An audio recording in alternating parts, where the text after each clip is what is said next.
కొన్ని కొన్ని మాటలు ఆవేశంగా మాట్లాడితే ఆవేశంలో అర్థం తెలియకుండా పోతుంది.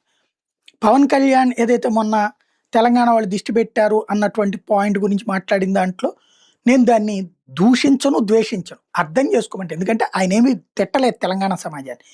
ఆయన చెప్పింది ఇదివరకు విభజన సమయంలో జరిగిందంటే అదే. ఆంధ్రాలో పచ్చగా ఉంటది కృష్ణా, గుంటూరు, గోదావరి జిల్లాలు చూస్తే అనే మాటని ఆయన ఆ పదంగా వాడారు. కాబట్టి ఆయనకేమి తెలంగాణ పట్ల ద్వేషం లేదు. విపరీతంగా ప్రేమిస్తుంటారు. ఆయన ఆస్తులు కూడా అక్కడే ఉన్నాయి. పవన్ కళ్యాణ్ గారి ఆస్తులు కూడా.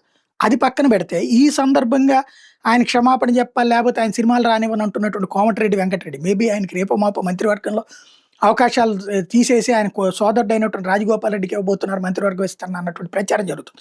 అందుకోసం ఒక తెలంగాణ సెంటిమెంట్ రాజేస్తే పొన్నం ప్రభాకర్ దీను ఈయన పేర్లు అవి వినబడుతున్నాయి ట్రాన్సిషన్లో.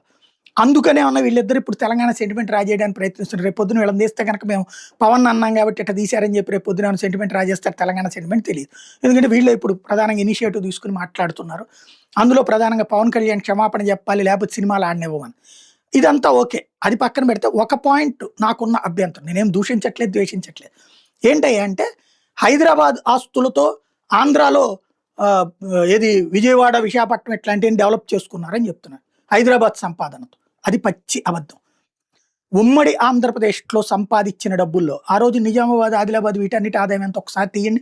గత 70 ఏళ్లలో విజయవాడ ఆదాయం ఎంత తీయండి.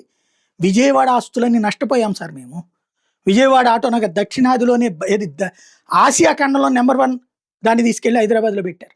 మాకు ఇక్కడ రావాల్సిన పనులన్నీ అడిగిపోయినాయి. వస్త్రలత ఆసియా ఖండంలోనే పెద్దదైనటువంటి వస్త్ర పరిశ్రమ ఆడికి వచ్చేసింది. మా దగ్గర ఉన్న ఫార్మా ఇండస్ట్రీ అంతా హైదరాబాద్కి వచ్చేసింది.